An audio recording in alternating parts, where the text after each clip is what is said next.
Cassie. And I'm Brianna. And I'm Dylan. And our drug is Finasteride. This is Finasteride News. Good morning. Today we're going to be talking about the drug finasteride, and I have Dylan here to answer a couple questions for me. Hi Dylan, how are you today? I'm good. How are you? Good. Okay, I'm glad to hear that. So I have a couple questions. So is this drug, is finasteride FDA approved? Yes, it is. Okay, so that's good to know. What year was it approved in? I believe it was in 1992. Okay, that's interesting. So, can it be used over a long period of time, or is it just short uses? So this drug can be used for a long period of time, and it seems to be more effective if it's used multiple times.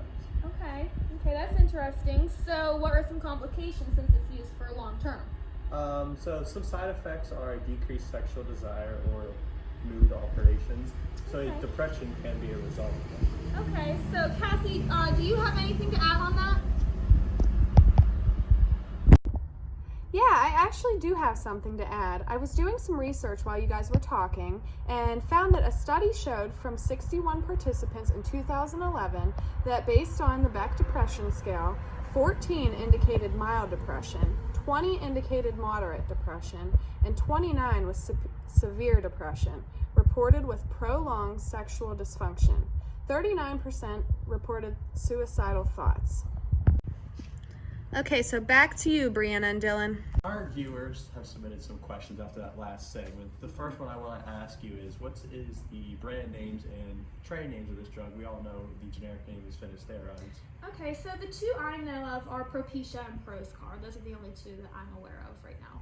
Okay. Another question was, what is the action of this drug?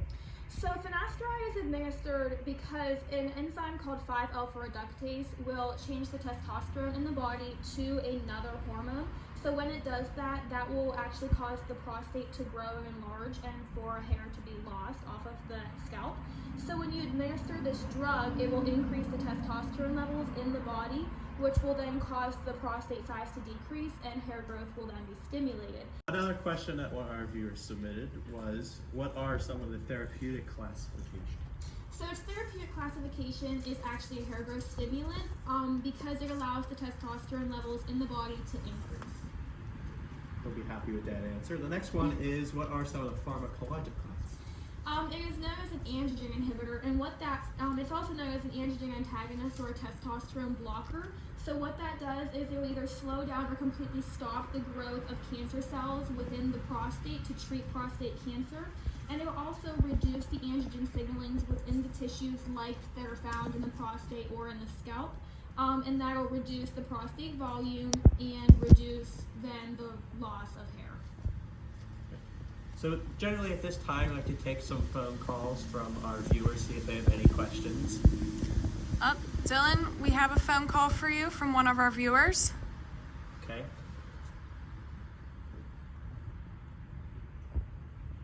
So the viewer is asking some of the side effects and adverse effects of this drug. They were kind of worried about it because I guess one of their family members are currently taking this drug. Could you help them out with that? Okay, so side effects, one of the biggest one is actually gynecomastia, which that is the enlargement of male breasts because of the hormone imbalance whenever you take this drug. But others include a decreased sexual desire, a decreased sperm production, erectile dysfunction, infertility, breast cancer, and also angioedema, which is the swelling in the deep layers of the tissue. But the adverse reaction is actually, it can cause prostate cancer instead of reducing the risk of getting that prostate cancer in the male. So after a word from our sponsors and a commercial, we'll be back with Cassie and Bree for more information. Okay, so now that we're back from our break, we have Cassie here to answer some questions for us that were submitted by the viewers. So the first question is, what would you assess for in a patient who had just recently started taking finasteride? Well, the patient should have a urologic evaluation before starting finasteride. Okay, so why is that? Why do they need that? That's because sometimes the prostate's enlarged and they'll have trouble urinating. Oh, okay. So what are some other things you might assess with that? Well, it's common to use digital rectal examinations before and during drug therapy to assess for changes. Also, assess before and during therapy for symptoms of prostatic hyperplasia. What is that? What's prostatic hyperplasia? That is an increase in the amount of organic tissue that results from rapid cell reproduction. Prostatic hyperplasia is age-associated prostate gland enlargement that can cause urinating difficulties. Okay.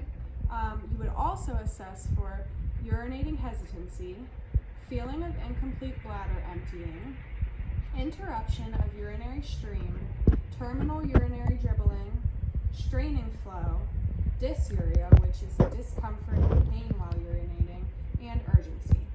Okay. So all of those things would happen because of the enlarged prostate? Yes, and the drug finasteride could have effects. And that could help. Okay, so you have to reassess after you administer the drug. So when would that take place, and what sort of things would you be looking for when you reassess?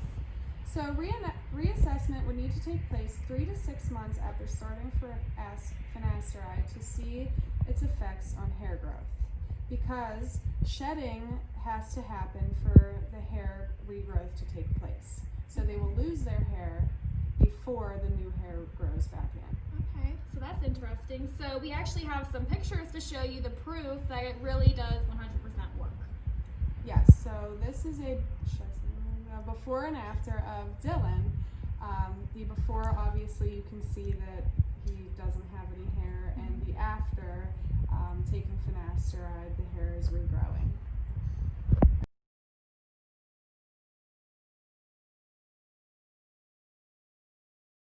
So now that we've seen the drug and it actually works, we're going to take a look at some dosages for it. So we know that it's administered orally because it comes in tablet form. So what are some dosages that you would give for this particular drug? Okay, so for prostatic hyperplasia, the dosage is 5 milligrams once daily of Proscar.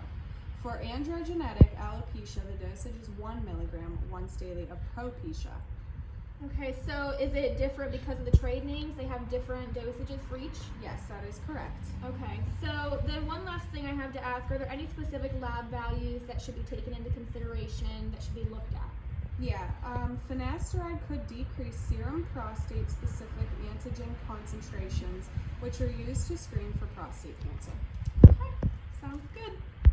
So after this next little break, we'll have Dylan come on and he'll answer some questions for us that were submitted by the viewers. Okay, now we're back with Dylan. He's going to answer some questions for us. Okay, Dylan, when would you administer finasteride? So finasteride can be administered with or without meals, and it can be administered usually once daily. But a provider needs to be careful because Proscar, the brand name, can be confused with Prograf or Provera. Prograf is for transplant patients that prevents the rejection of those organs, and Provera is for sleep apnea. Pregnant women need to be careful when handling crushed finasteride due to the side effects that it has, and these are within ages of childbearing ages and if they're pregnant. Good to know. So what would the nurse feel is most important for the patient to know? I'm glad you asked. I wrote those down. So the patient needs to continue to take finasteride even if their symptoms improve or become unchanged. And 6 to 12 months after therapy, it may be necessary to determine whether or not the individual will respond to finasteride. And the patient needs to notify a healthcare professional if it changes in breast, there are any lumps, pains, or any change in their discharge. And male patients are at increased risk for high-grade prostate cancer while taking this drug. They need to caution a patient that finasteride poses a risk to a male fetus, and emphasize the importance of periodic follow-up exams to a clinical provider for a response that has occurred. Okay, now are there any dietary restrictions while taking finasteride? There's not many, but it can be taken with or without food, as I mentioned earlier, and it can interact with heavy alcohol consumption, so if you're going on them Friday nights, cut back a little bit. And there are no restrictions to dairy products. Okay. I'm Dylan. I'm Brianna. I'm Cassie. And Thanks for watching Finasteride News.